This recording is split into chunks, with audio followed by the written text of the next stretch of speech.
We're here again, another Cricket's Financial interview with Bharon Hoag. He is we'll go over his background in a second run too, but he is a chiropractor, but is not a chiropractor, but defends the chiropractic profession and individuals legally, nationally and internationally outside the U.S. He aids in better patient care in better patient access to chiropractic care and much, much more in the last 25 years. Bharon, tell me your backstory. How did you get into this first with management and then going forward? Yeah, well, first of all, thank you so much for an opportunity to talk to you and your tribe. I'm excited to be here and appreciate the opportunity. You know, it's a God thing. I had no chiropractic experience. I wasn't a patient. No one in my family had ever been a patient. I just happened to take a job, not even knowing that I was going to be working for a chiropractor. And I just kind of got dipped. I got in there and it was a pretty philosophical practice. And I saw things that I'd never in my life. I was 19 years old. I didn't really know what I was doing. And it was again, God's timing and the way that it works out is always amazing. But so I was brand new to the profession. The doctor that owned the clinic just put in a brand new graduate from Logan. So you had two newbies in this office trying to, figure this thing out. And at the time, we were clients of David Singer, who was a consultant back in the day. And so I just really got trained on how to communicate chiropractic and talk about it. And the more I learned, the more passionate I got, and got very frustrated, honestly, that I didn't know it existed and that I didn't have access to it. I played football, was pretty good, had some scholarship letters, and blew my knee out and lost all my rides and all that fun stuff. And so I started thinking, oh man, what if I'd have been adjusted? What if I'd have been introduced to chiropractic? Would I have prevented the injury? Would the injury not have been as severe? So just lots of things that just drove me to wanting to ask questions and learn more. The more I learned, the more I wanted to tell the story. And so I just got very good at telling the story of chiropractic, owned and operated a number of clinics in Ohio, then started doing consulting work nationally, ended up becoming the executive director of a state association here in Ohio, and then started my nonprofit in 2016. I do own a clinic now in Columbus, Ohio. My daughter's a chiropractor. She's been out for 2 years. That's and awesome. My son is currently in sixth quarter at Life University. So we're all in, man. And you're going to a school which is philosophy-based. And off topic for one, too, why was that important to understand that first before jumping into chiropractic clinics, either as management or even as an owner, as you had said? For me, all I can say is the path that I went into it, which is really funny because if you really understand my history, I became known as the guy that helped people with coding, documentation, and compliance. That's really where I made a name for myself in the industry, which oftentimes is not a very philosophical conversation. A lot of people exciting over there, right? A lot of excitement over there. Yeah. But I was able to bring the purpose and philosophy of chiropractic into a coding world. So people would leave passionate and fired up, ready to go, rather than wanting to quit practice and never do insurance again. And so I was kind of a light in a very dark area. When my kids chose chiropractic schools, I told them where they weren't going and they got to choose where they were. That to me was based on, I wanted them going to schools that they were going to learn. I could help them with all the business acumen. I could help them with all that. I'd owned and operated bunches of clinics by that point, but I wanted them becoming the best adjusters, and I wanted them to know why they were a chiropractor. I think that the biggest key to being successful in chiropractic is knowing why you're doing it. If you know why you're doing it, then you're going to be more authentic in communicating it, which makes you magnetic to pull in the type of people that want what it is you're talking about. But if you don't know why, if it's just a job and you went to a school that taught you how to just be a clinician to examine and diagnose, but you don't have this fire for wanting to make a change in your community, chiropractic can be a very difficult profession to survive in. But those that are super passionate, they're thriving. It's very hard to fail in chiropractic if you're on fire for what you're doing. So that's I wanted that for my kids, and I wanted it to come from somewhere other than me. And so that's why they chose. My daughter went to Sherman because she just didn't like the size of Atlanta. She visited 5 schools. My son visited 4 schools. He loved the size of Atlanta. He wants to really work with athletes. So he chose Life because there was more opportunity in Atlanta to be able to do that type of work. So it's amazing when you have, like you had said, when you have a good why you're doing this, it's magnetic. In a healthcare overall system where it's very stale per se, very robotic, when you're magnetic like that, people want to go, wow, how's that person have that energy? How do they have energy to help me get healthier? Yeah, and it's almost oxymoronic, really, because the human instinct is to not push, not really make people uncomfortable, just kind of say things, keep the tone good, all status that. Quo. Mm-hmm. Yeah, status quo. That's the word I was looking for, right? But the reality is, people in today's generation, they want people on fire. You almost got to be. That's why social media, the people that are winning on social media are the people that are saying and doing things that are outside the norm, which grabs people's interest. They may not agree with it, but they're intrigued that someone's standing up and saying these things. And you can even use, this is a horrible example in today's climate, but look at Trump. Why was Trump so popular in the beginning? Because the dude just said whatever was on his mind. He wasn't a robotic politician just saying the same things over and over. He was saying something different. And people were like, you know what? I don't like him. He's a narcissist, but he's saying something different. And so I want that. And so if chiropractors could understand that being that passionate person to unapologetically speak the truth, which really led me into why we created our defense council, because the world has done a really good job of scaring healthcare providers into complying with the norm. Because if you don't, you're going to have regulatory boards after you. You're going to have other healthcare specialists filing complaints against you. You're going to have the Karens of the world filing complaints against you. So it's really kind of dumbed our profession down to just talk inside the box that insurance and allopathic healthcare has created. And we wanted to create a place where people could go and say, no, we're going to tell the story of chiropractic. We're going to talk about the truth. We're going to talk about the impact that the adjustment has on the prefrontal cortex of the brain. Even though everyone else is like, you can't say that. You have to stay to the spine. Well, the spine has those receptors. Those receptors communicate to the brain. And really, the adjustment has very little to do with your spine. It has everything to do with the neuroplasticity of the brain, which is why we have such an amazing impact on patients with an adjustment. There's a reason why that woman that couldn't get pregnant started getting pregnant after getting adjusted, because the brain was able to better understand what's going on in the body. We broke up that bad pattern, got the good pattern going back in there. There's movement, there's good information, and now all of a sudden her reproductive organs are working again. Right, we need to be able to tell that story without fear. There is science behind it. Oh, it's not just something that hit in the head. And going back into it's becoming the disruptor in your profession.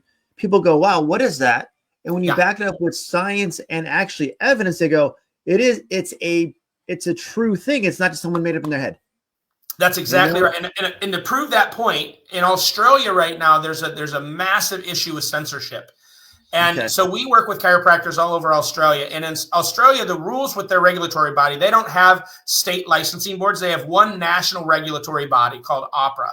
And AHPRA put out a rule that you cannot talk about anything that is not part of the normal understanding of healthcare. So it's very restrictive.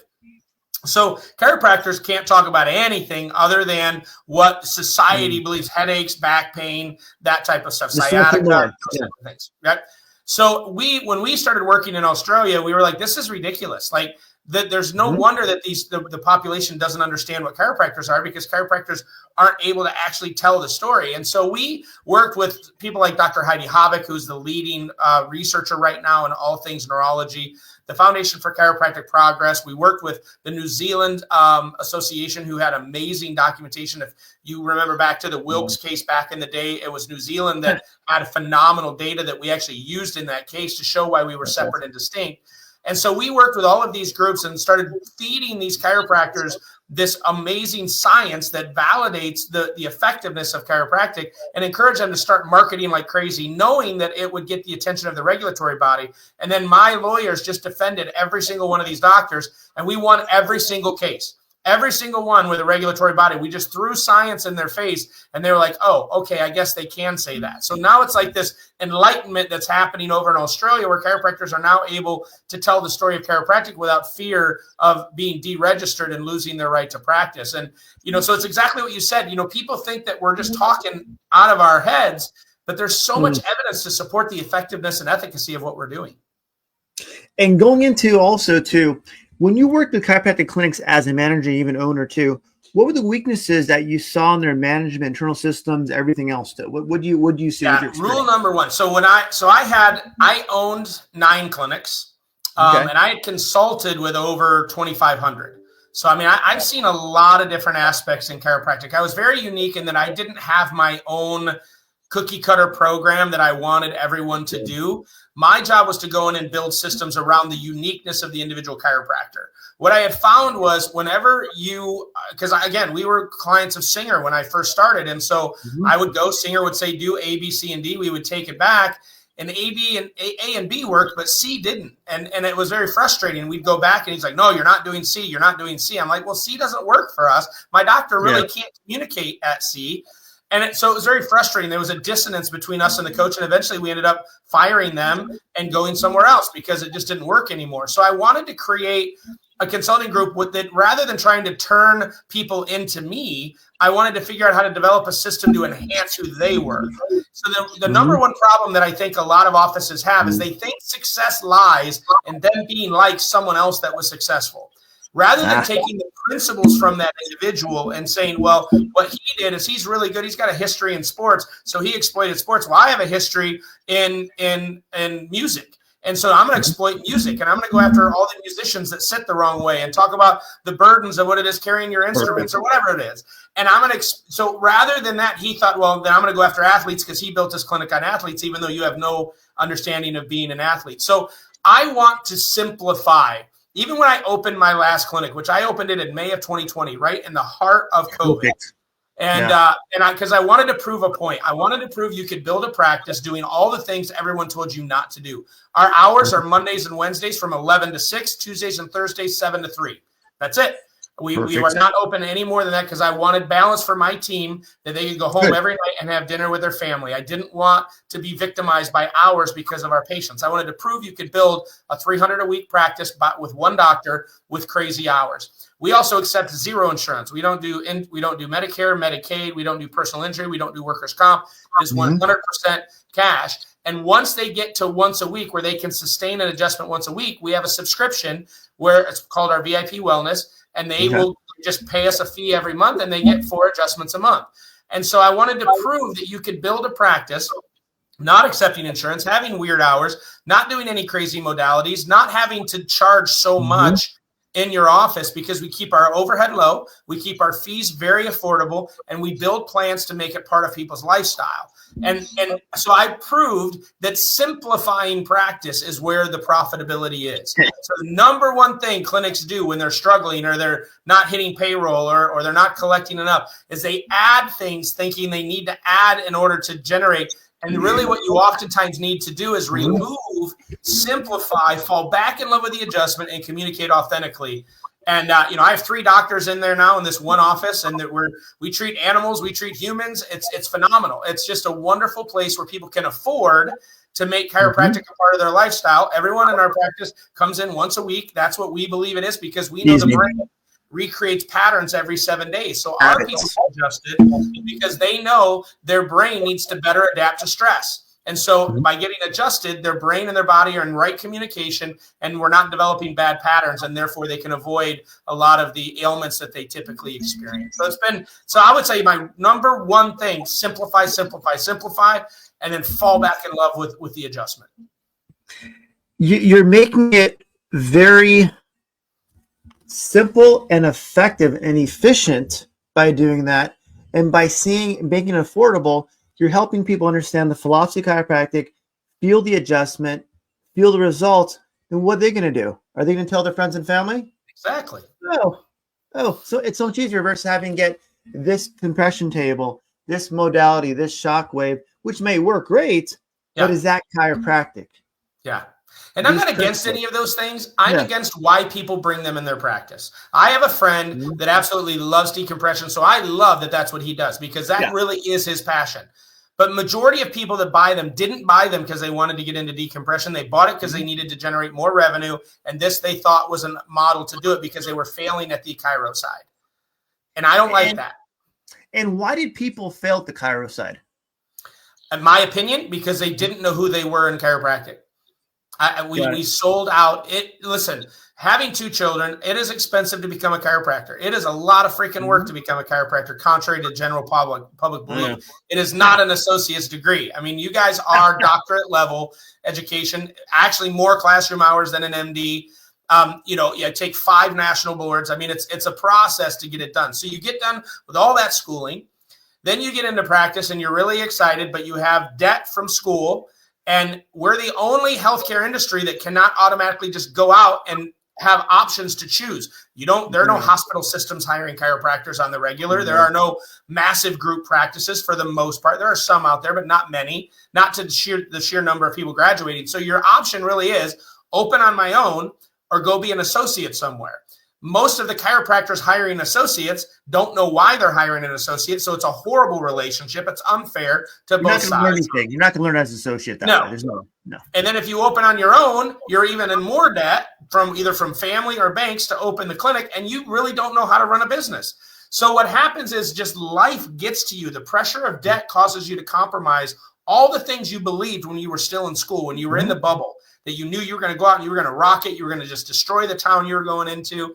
And then life hits and you'll do whatever you have to do in order to get a paycheck. And we never get back to remembering who we were in chiropractic. So I think, excuse me, if we could get back to just taking a deep breath, saying, I want to fall back in love with what I do. I was called into this profession for a reason. I need to figure out what that is. And I love the diversity. If you want to be pain-based, be pain-based. I don't want that kind of practice, but if they want it, do it. I don't care, but fall back in love with what you were turned on about as you were learning about chiropractic, and go out there and find those people. Simon Sinek, which is one of my favorite business people on the planet, he says, people don't buy what you do. They buy why you do it. And then your job is to do business with people that believe what you believe, not with people that need your product or service. Well, if you don't tell people what you believe, how are you ever going to attract them? And so people get their practice filled with the patients that suck energy out of them rather than restoring life into them.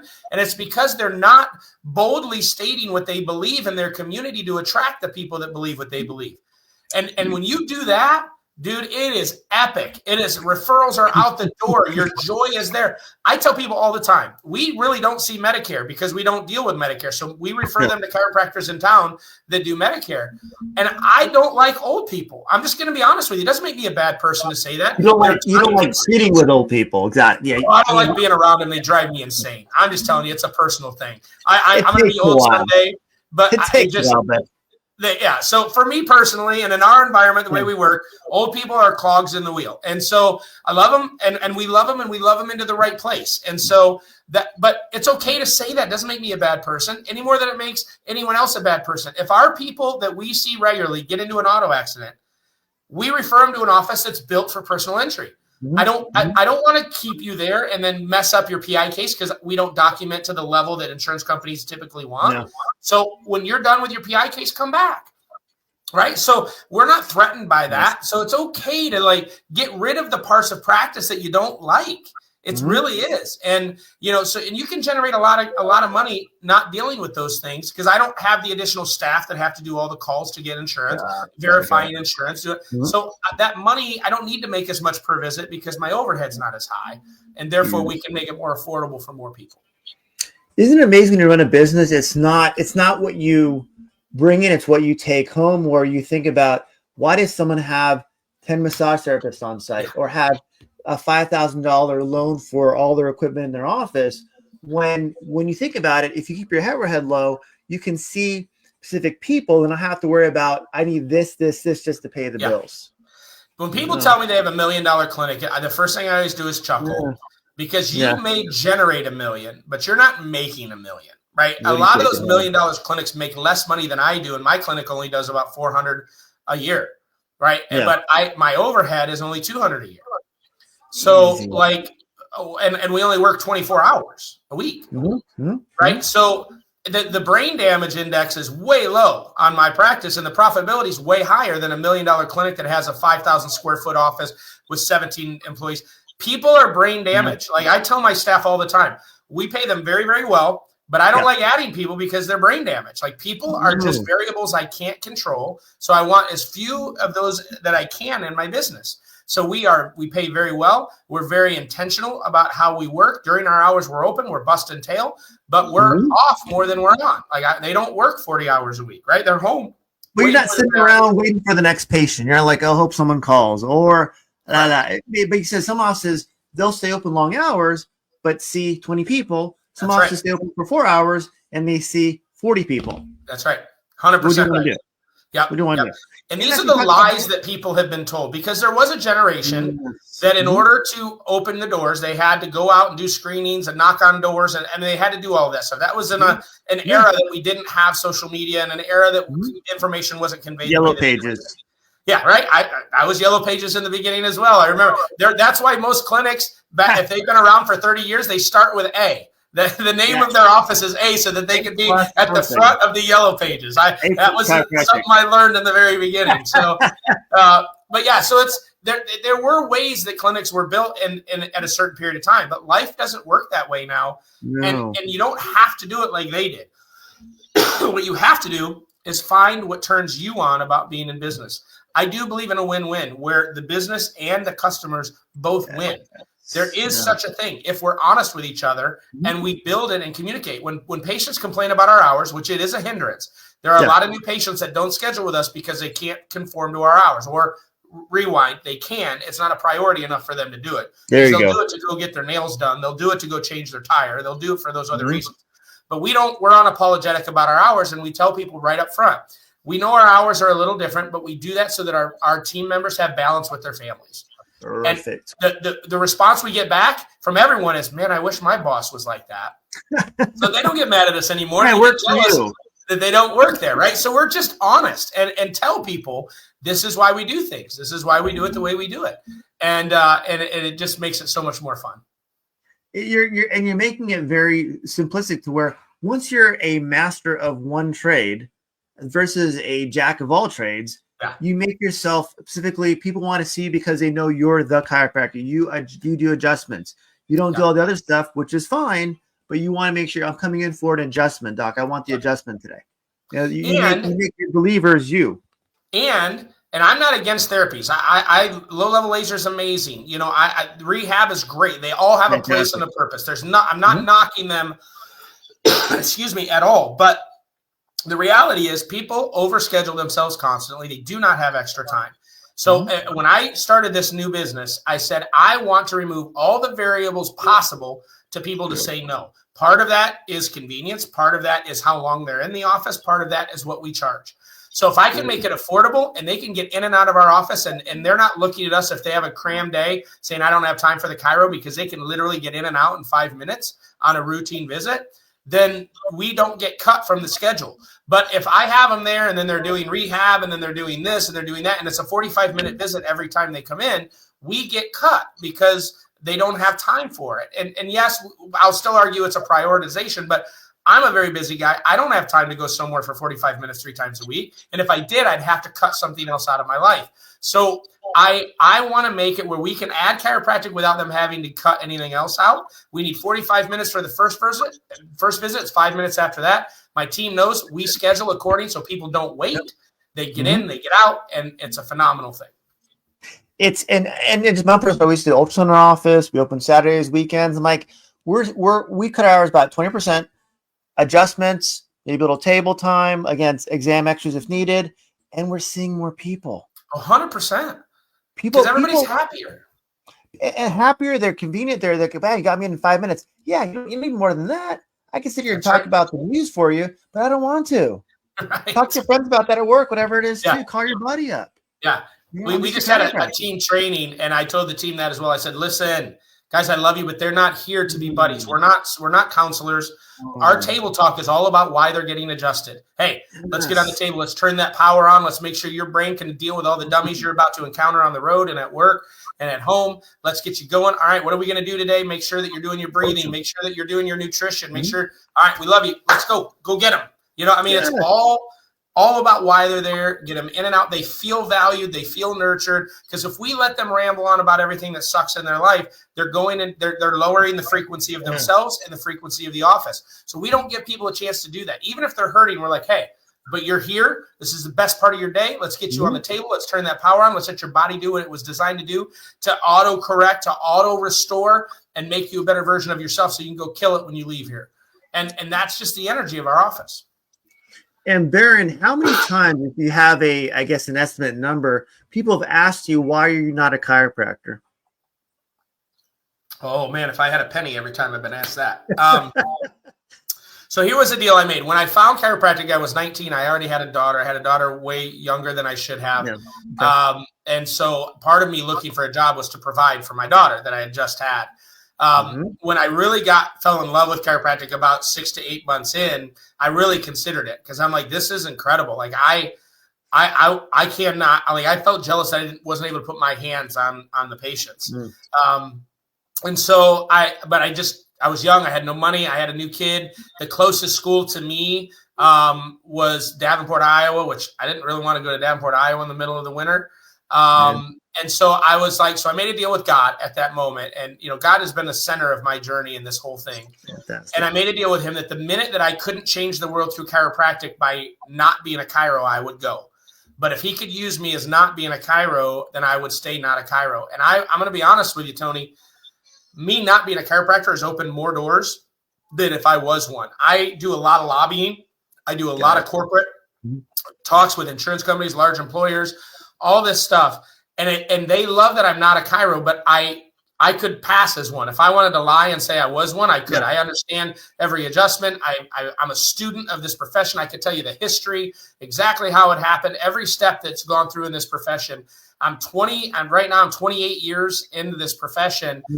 And I still to this day, people listen to me more now because I'm not a chiro. So the next best thing, thank God, my kids decided to be chiropractors. So it's awesome. The bloodline's in the profession for real, forever. And, I'm honored, to do the work that I do, to be an advocate. And I'll be honest to anyone listening to this that may not be a chiropractor but loves chiropractic, whether you're a team member in an office, whether you're a patient, I love chiropractors. I'm head over heels in love with them, but they are the most painful group of people to work with that I've ever worked with because they're so passionate, but they're so diverse. So it's very hard for the profession of chiropractic to organize, to move anywhere.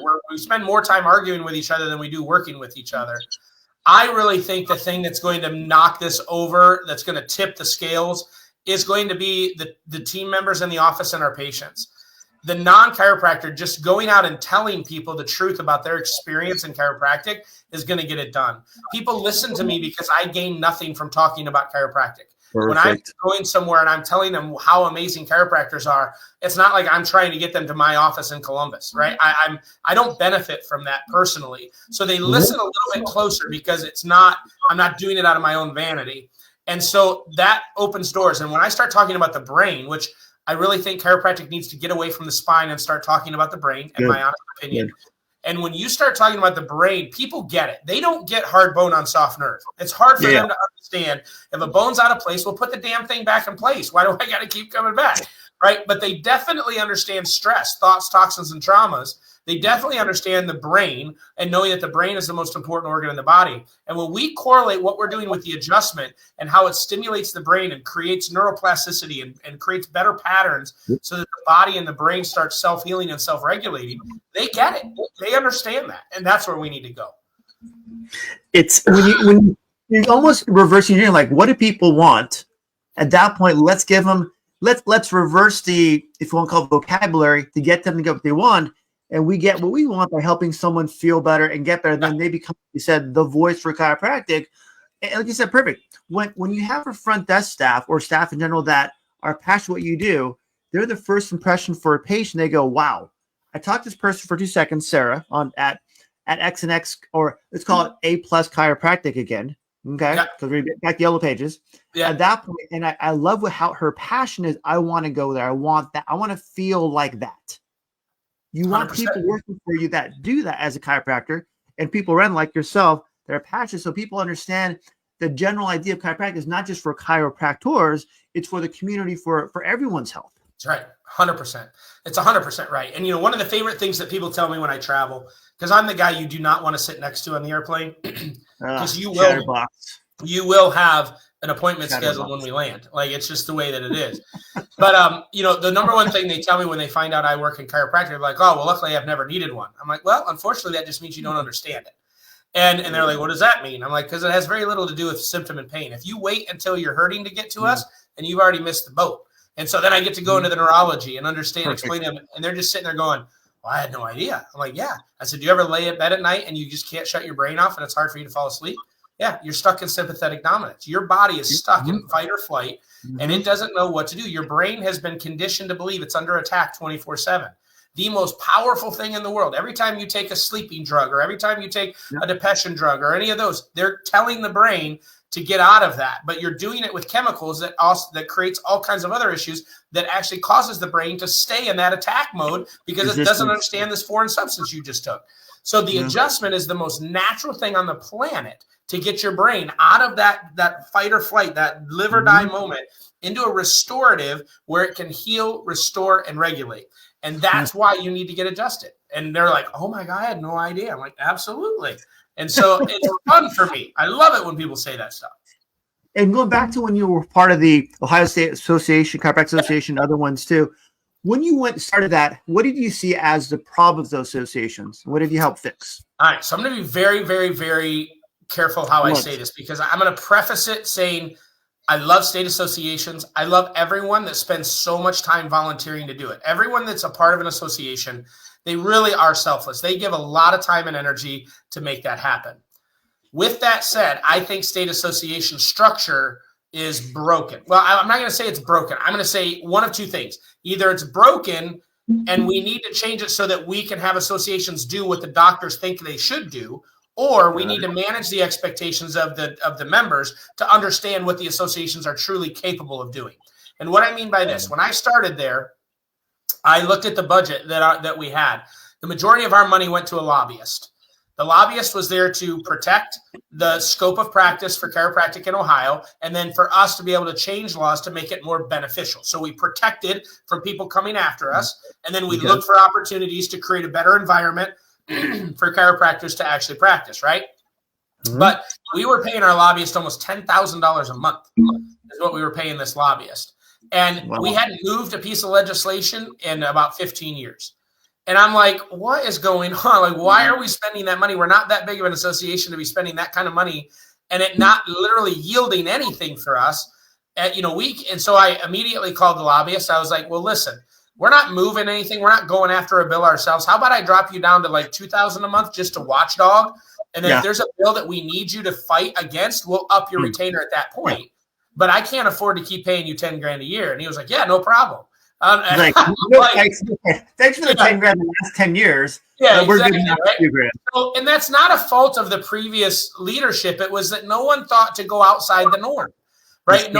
That's what we'd always done. It'd been on the budget forever. So no one questioned it. But yet they were still trying to figure out, we need more members. We need more money. I'm like, well, how about we reallocate our budget to put it into things that our members actually want so that they will tell more doctors to be a part of it. So the first thing I did, as I said, the job of the association is not to protect. The job of the association is to create an environment that's more conducive for chiropractic. Most of that is going to be going out and telling the story of chiropractic. If you look at the history of chiropractic, when we were at our happiest, it's when people were out there telling the story of chiropractic. Before we got into insurance, before all of that junk happened with Wilkes' case, before we got into Medicare, chiropractic flourished, because people were just telling the story without all of these barriers associated to it. It was us and our patients, and we just told the story, and people left us alone. And so I wanted to get back to that in Ohio. I wanted to make our focus about how can we build relationships with employers, with communities, with all of these, with schools, all these people, and help them understand where chiropractic fit, and then get more people into chiropractors' offices, because the state association was doing a better job of giving tools and resources and opportunities for chiropractors to grow in their communities. And so we grow like crazy. I mean, it was phenomenal. The energy shifted. It went from fighting and defense to proliferating and explaining, and it was fantastic. So the other problem that I found with state associations, and why they oftentimes don't fight like we want people to fight, which really led to me creating my organization, because they're member organizations. So a member organization can't turn on a dime, because they have to go to the board. They have to get permission. The board needs to go to the membership to make sure the membership is okay.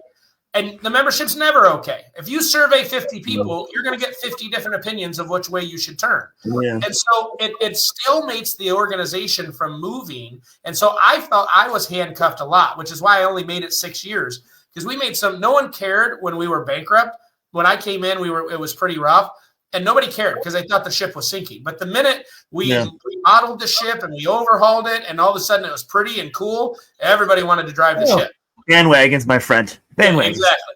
And so it got very frustrating. And so I was like, wait a minute, guys, like we're getting distracted again. Just because we have the best lobbyists now, and just because we have money to be able to go and do things, doesn't mean we need to go all over the place again. And people started fighting over what we should do and shouldn't do. And I'm like, this is insane. So I left to create my organization, OneChiropractic. But instead of it being a membership organization, it's still a nonprofit, but it's a directorship. What that means is I don't have members. So I don't have to get permission. So if there's a legal issue going on, like when COVID hit and they started mandating that chiropractors had to be vaccinated in late or early 2001, August of 2021, then we were immediately able to hire attorneys, write letters, put out statements, do these things I didn't have to wait and talk to my board. I didn't have to wait and make sure my members were okay with it. We could just move. And what happened was we became amazing partners to the state associations because they could still maintain their relationships with their government contacts because they didn't have to go out blatantly against it. I could, but we could talk behind the scenes, kind of like good cop, bad cop. They could still do their thing. We could do our thing, and it became a phenomenal partnership. And that's still to this day, 5 years later, we work very well with associations because we can do the dirty work that they can't do without it being, whether it's going to get them in trouble with their members or get them in trouble with their political contacts or whatever the case may be. We can come in and bully people around a little bit, and they're there to kind of soften it after we leave. So my organization, think of it like we're the special forces. We're the Navy SEALs of chiropractic. Whenever there's a crisis, we come in, we swoop in. Our experts, our attorneys, our PR people, our researchers will come in, we'll take care of the issue. And then we get out, and then you guys can go back to doing what you were doing. And so COVID was a perfect example of that. We were really the only organization that was legally fighting on behalf of individual chiropractors to make sure that they could continue to practice without having to get vaccinated. But it's led into, we're fighting the fight in British Columbia right now where the government's telling chiropractors they can't do routine x-rays. We're fighting the pediatric issues in Australia where they're saying chiropractors can't see children 2 and under. We're fighting with regulatory overreach all over Canada, all over New Zealand and Australia. The United States, we're the ones working to get animal chiropractic appropriate in all 50 states so that they stop going after chiropractors for practicing veterinary medicine without a license. So that we do that dirty work. We're doing the things that associations really aren't built to do or aren't capable of doing because of their structure. But we're doing what needs to be done for chiropractic. And so it's been fun. It's been amazing. It's been just such a rewarding thing to be able to do this work on behalf of the individual chiropractor, but not compete with any of the other existing organizations. So it's been really great. And one thing, you are the disruptor. You're someone helping chiropractic and maybe more of a national legal issue. How is that different than someone who has malpractice? Some people go, well, I have malpractice. Why do I need this instead? It's not part of the question, but I just want to call on that type of a tangent. No, that's a great point. So malpractice is if you get accused of something from a patient, if you get accused of something from a regulatory board, your malpractice will kick in. Okay. We take on the issues that are more systemic across the entire profession, not an individual doctor's issue. So if a doctor contributes, we're only able to do what we do through our contributors because we are a nonprofit. And so we ask people to give us $33 a month based on the 33 principles. And so if you are a contributor and you give us $33 a month, we will review any case you have, but we'll tell you if this falls under malpractice or if this is something that's different. Malpractice wouldn't cover the COVID issues, because it had nothing to do with you practicing. It had to do with a new law in the state. So there are things that are systemic across chiropractic that malpractice won't cover, like what's happening in Australia, where they're saying you can't treat children 2 and under. That's not a malpractice issue, but it's still a legal issue that if you are treating a child 2 and under, who's going to cover you? Malpractice is going to say, nope, you violated the law. There's no coverage for you. We will go in and say, no, because your law is unconstitutional. You have no right. You have no bearing. And so we become that constitutional type group to defend you. The same thing with marketing issues, that your malpractice is going to say, well, the laws in your state say you can't say that. We're going to come in and say, well, the law in the state's wrong. And we are going to explain why it's wrong. Here's all the stuff that's happening. Here's all the things, and our attorneys will fight it, and you're going to be okay. So that's where we come in. We work really well. Like I'm great friends with NCMIC, great friends with ChiroSecure. We're great friends with these different malpractice carriers. And that we know where we start, and they love us because we mitigate their risk. So we make sure the malpractice carriers always know if there's issues. But if we cover the first part of it, it keeps premiums down for the doctors because you're not having your malpractice carrier doing all these frivolous things where it looks like you have a lot of claims. So it really does work well. We know our place, but we just tell people always, if anything's going on, contact us first. If you're a contributor, contact us first. We'll tell you if it falls under us or your malpractice. We'll work with your malpractice carrier. And if we take it on, there's no cost to the chiropractor at all. So your $33 a month is your full coverage. So because we're taking on something, if we take it on, it's because it affects all chiropractic. You just happen to might be the person that's flagged, and we love you, and we're going to take care of it because we need those people. Believe it or not, like in Australia with this marketing issue, we needed people to get into trouble because the only way we could fight is once they actually come after a chiropractor saying you can't do that, then we can say, yes, you can. So we need people to be kind of the guinea pig, the bait, if you will. It's almost you want the disruptor to go, hey, look, here's the law. Do you like chiropractic? Do you believe chiropractic is good for children under 2? Boom, go treat patients under 2, and we'll back you up. Correct. 100%. Done. That's exactly right. Yep. What would make a chiropractor under your membership not be able to use your services? I'm not going to cover if you do something stupid. I mean, we're not. I mean, if you have a malpractice issue, if you want to call it that. Yeah, I mean, if you are accused of sexually inappropriately touching a patient, if you're accused of fraud, we're not going to deal with any of that stuff. Like that's what your malpractice is for. We're dealing with things where it's a blatant bias to chiropractic. It's a blatant attempt to restrict access for chiropractors. We're taking the global issues like that. And there are a lot of people that give that never use us in that capacity. They're just happy to give because they know, like this X-ray issue in British Columbia, if we don't win that issue, you can rest assured, especially in states like yours, that they're going to come in and say, you can't X-ray anymore because it withheld in British Columbia. They got away with it. So we're going to do it here because there's a place somewhere in the world that said that they can't do it, and it stayed. So the same thing with pediatrics in Australia. If we don't beat this issue in Australia, you can rest assured that it's going to spread, right? So it's no different than military. If we don't deal with dictatorships, if we don't deal with repressive governments or other, it'll eventually be on our doorstep. So we send our military wherever the problem is, we kick some tail, and then we come back, right? So we're very similar, but just very narrowed into the chiropractic way of things. Anywhere in the world that chiropractic is under attack, we will go. So those people love giving to us. It's a small amount. It's $33 US a month. It's less than one adjustment a month. It doesn't take away from your other things that you're giving to. But that you're helping to protect and advance chiropractic everywhere, and which is what we need. I mean, I don't think our profession remembers how small we are. Like we only have worldwide, there's 165,000 licensed chiropractors. I have more MDs in Columbus, Ohio, than we have chiropractors around the world. If we don't organize and protect our own, then we are never. My biggest issue is, especially with RFK, if he gets confirmed, which it looks like he's going to, if he gets confirmed, I'm more concerned that we're not going to be able to meet the demand because the demand is coming. The world is opening up. The world is starting to understand what we've been talking about. COVID proved it. Opioids proved it. We are going to become the biggest need in the profession. If we don't organize now and figure our stuff out, then you're going to start seeing PTs are going to really start locking into the adjustment. DOs are going to start coming out and changing their practice model, and they're going to give it to them because we're not big enough to handle it. So we have now's the opportunity, and why it's so important for chiropractors to get over. I don't care what technique you use. I don't care where you went to school. If you're a chiropractor and you're adjusting people, can we work together, please? Just on that level alone. I don't care about anything else. If you accept insurance, don't accept insurance. I don't care.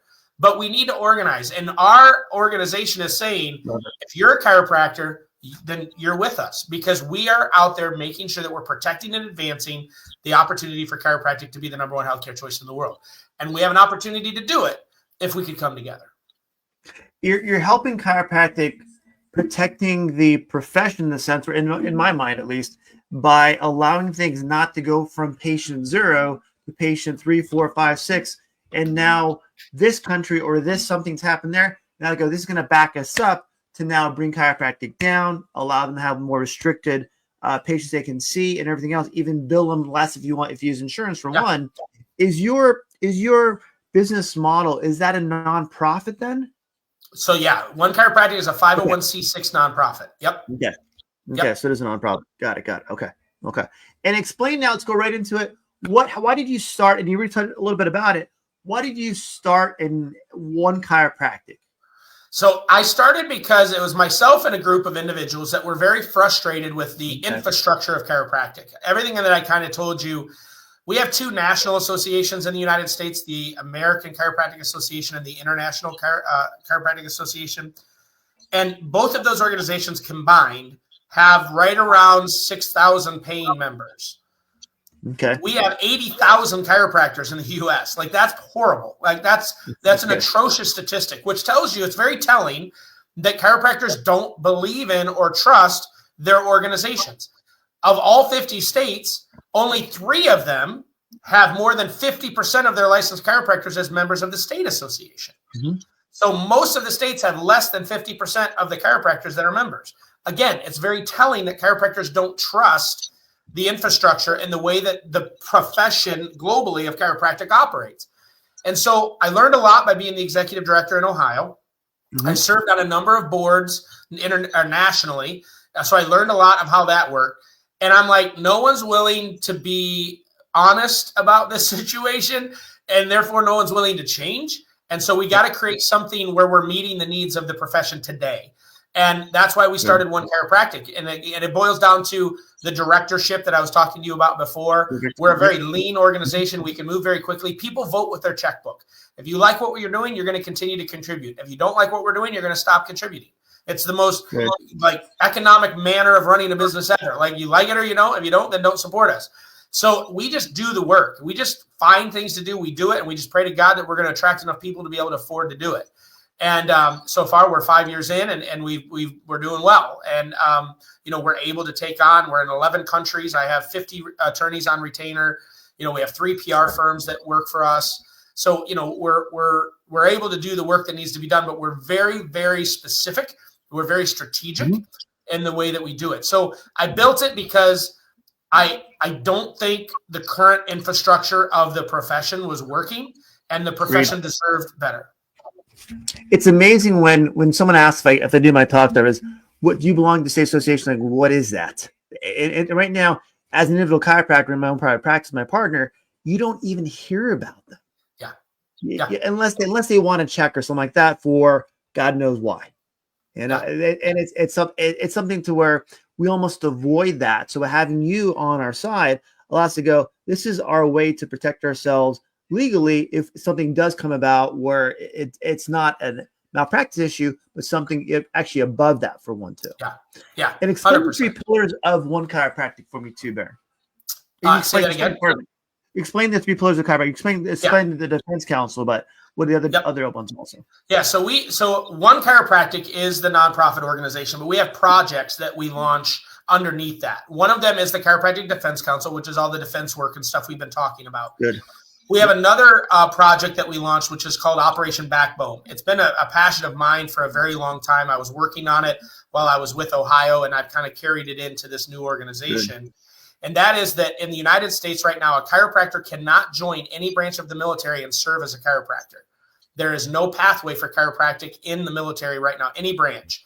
There is no coverage on TRICARE, which is the military healthcare coverage.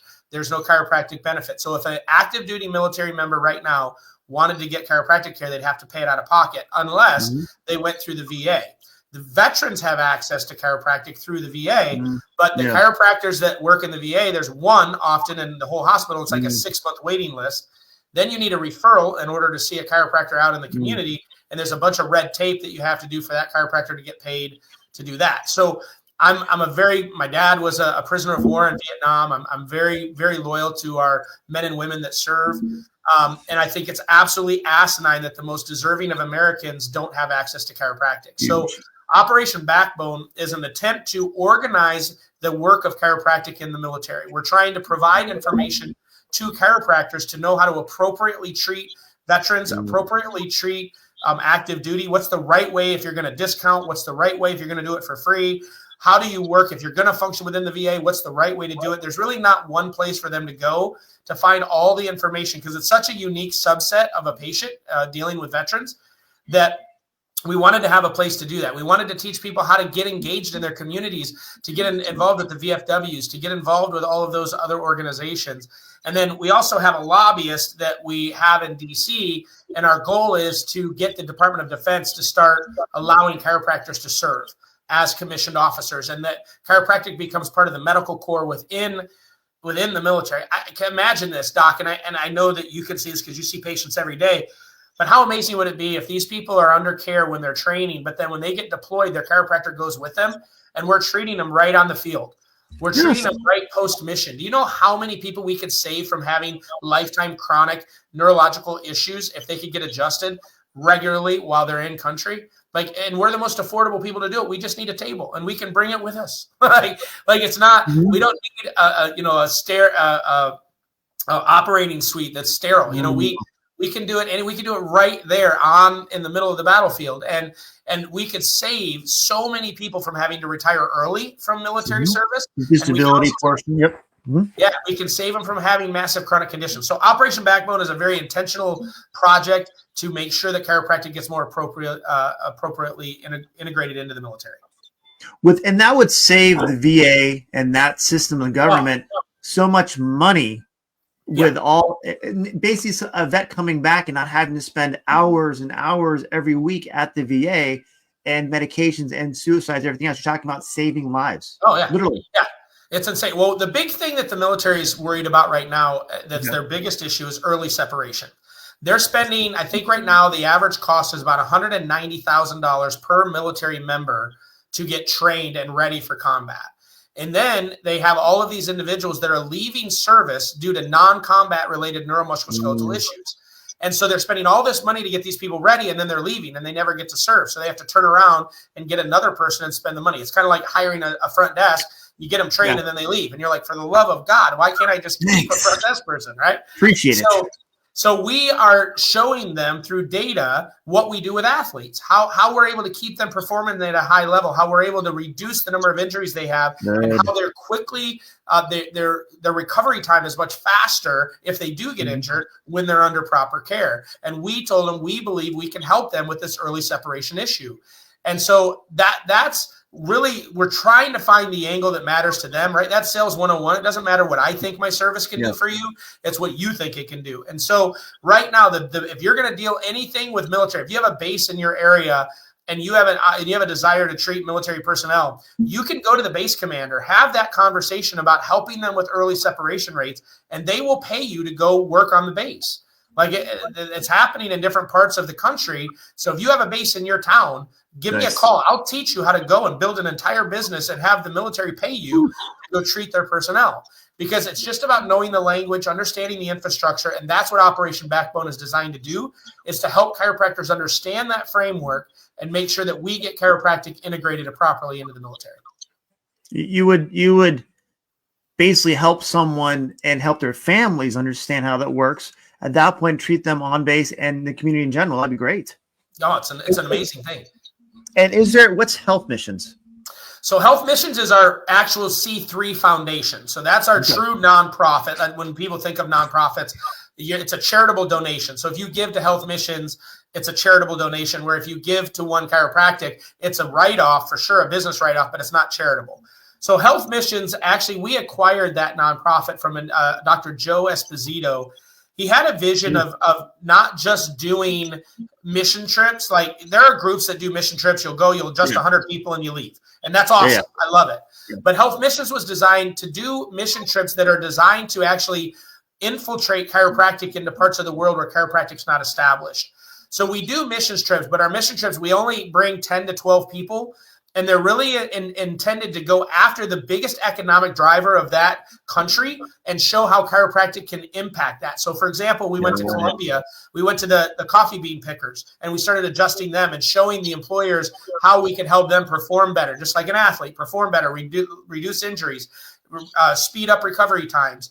And so then we went to the educational system, and we started adjusting special needs kids and showing them the impact we could have with that. And then we go behind it with our attorneys and our PR firms to really start building infrastructure for chiropractic in those communities. Wow. So if we pick an area of the world, we'll go there 6 times. And over that 6 periods of times, we're doing the mission trips. We bring doctors over. We give them that experience of, the purpose above self. But we're also working with government leaders. Our goal is to get a chiropractic school built into that community where they can start growing their own and make chiropractic the central part of their healthcare delivery system when they don't know anything other than allopathic medicine. So right now we spend a lot of time in Central America because that's really an area that needs a lot of help. It's easy for us to get to. But we're excited. We do about 4 to 5 trips a year. We have, people kind of adopt a country, and then we work together with regular chiropractors to build and expand the access to chiropractic around the world. It's a win-win for that country community where, you're saying, you're helping not only the employee get better health-wise, the employer save costs on having employees not show up to work, get injured, or quit, and helping building a school to where now they can have their own system. You're teaching them to feed themselves. Correct. Or fish themselves versus give them the fish. That's right. 100%. Yep. And that's the only long-term way to do it. There's really no other organization in the profession doing that right now. There are individuals. There are a lot of chiropractors that are passionate about it, and they'll go. But we wanted to do it as an organization where we could work with governments. Because of the work we do on the defense side, we have the attorneys, we have the PR firms, we have all the infrastructure. So it makes it easy for that to come in behind the mission trip to be able to go and talk to those legislators, government officials, and really deal with that where most organizations don't have that knowledge and education like we do. It's you're helping like, and repeating again too, them start their own chiropractic, if you want to call it, system to help their own community versus we want to take something from you. We'll give you an adjustment. Maybe we'll be back in 3 months and we'll give some adjustments and we'll get the heck out. And it's amazing because we're working with like the chiropractic schools in the U.S. For example, when we went to Nicaragua, we went there and did some work. And so they were very excited about it. The government was excited. Life University did a scholarship with the country of Nicaragua where for the next 5 years, they're sending 2 students a year, no tuition. But the commitment is they had to go back to Nicaragua to start practicing so that they could have it done and then build their own school once they have about 20 chiropractors in that, right? So it's just awesome because the schools are jumping in, it's a good PR for them. It doesn't hurt them to give a couple of students, but we're really connecting these countries with chiropractic and the philanthropist side of it with these chiropractors in the schools. And it's pretty awesome to be a part of. And going to, as we kind of wrap things up too, Bharon, with Chiropractic Defense Council, it's defended over 750 cases so far, at least based on your website, probably more than that. How can chiropractors or friends of chiropractors or just community help support this council and your programs? Yeah, again, all we ask, we're contributor based. Like it's the donations that drive what we do. Luckily, we're right at 2,800 individuals giving us $33 a month. So we generate a lot of cash, but when you're paying attorneys $800 an hour, it's, you eat up cash pretty quick as well. So the best thing to do is spread the word. Number one, there's still most of the profession don't know we exist. We're so busy doing the work. We sometimes do really bad at telling people about it. And so if you go to our website, if you listen to our videos or whatever, let other people know, share it with your chiropractor and say, hey, did you hear about this organization? They sound really awesome. Are you a part of it? Our goal is to get chiropractors to kind of have our seal. This is, we're supporting and defending chiropractic. And so patients can be like, hey, do you support and defend your professional? What do you mean? What about this organization? So spread the word, number one. Obviously, if you have the means and the ability to give $33 a month or a one-time contribution, we could definitely use that. All that's available on our website. Our finances are on our website. Everyone knows where our money goes. Right now, we just did this analysis for our impact report. 89 cents of every dollar goes to the work. So we're very proud of that. We're not that organization where 60% of it goes to the infrastructure. We're lean, we're mean. So that when you give a dollar, the majority of your dollar, the far majority of your dollar is going to the work, not to my team. And so we're proud of that. So that's the biggest thing. We never have enough money to do what we're doing. We have so many people asking us to take projects on. I have to say no to a bunch of them just because we don't have the means to do it. And we're not going to take it on unless we do it right. So, not yet. Good. So that's how they can help. Man, you had a phenomenal job today just explaining how your program works. how you're really helping chiropractic being not a chiropractor, and seeing the big mission of making chiropractic someone's, if possible, first choice as their way to stay healthy, not just medicine in general, for which is great. Yeah. Thank you. Yeah. Anything we missed that you want to talk about? No, I always like to end reminding people how powerful Good. they are. Just Good. as a human being, I think the world does a really good job of making us compare ourselves to other people and telling us we're not good enough, or, and I just, the power of belief in yourself is so huge. I'm a firm believer that we all have everything we need right now to live the life we want to live. What we lack is the faith and belief to use it and to do it. So my challenge to you right now, if you've listened all the way through this podcast and you've made it to this point, then that means God wanted you to hear this. And that's that you are amazing. You have everything you need. All you've got to do is look in the mirror and fall back in love with yourself and know that you have been given the skills and the tools necessary to go out and change the world around you in either a massive way or even a little way. But that little way is still important to whoever it is that you touch. So go into your days with purpose, believe in yourself, and watch the rest of the things that scare you around you. They just fall away because you're so passionate about your purpose. The rest of the things don't matter. So thank you for loving what I love. Thank you. If you're listening to this, you're somehow connected to chiropractic. So thank you for being who you are in this amazing profession. And together, we're going to do our best to make it the #1 healthcare choice in the world. Perfect. And then everything in the show notes, we have show notes. We have everything on there. The website, OneChiropractic.org, Defend Chiropractic, and also the social media, YouTube, Facebook, and Instagram. Bharon, phenomenal work, my friend. Quick smile for the thumbnail. And we're good to go. Yeah. And how do you like the show? Awesome, man. Thank you.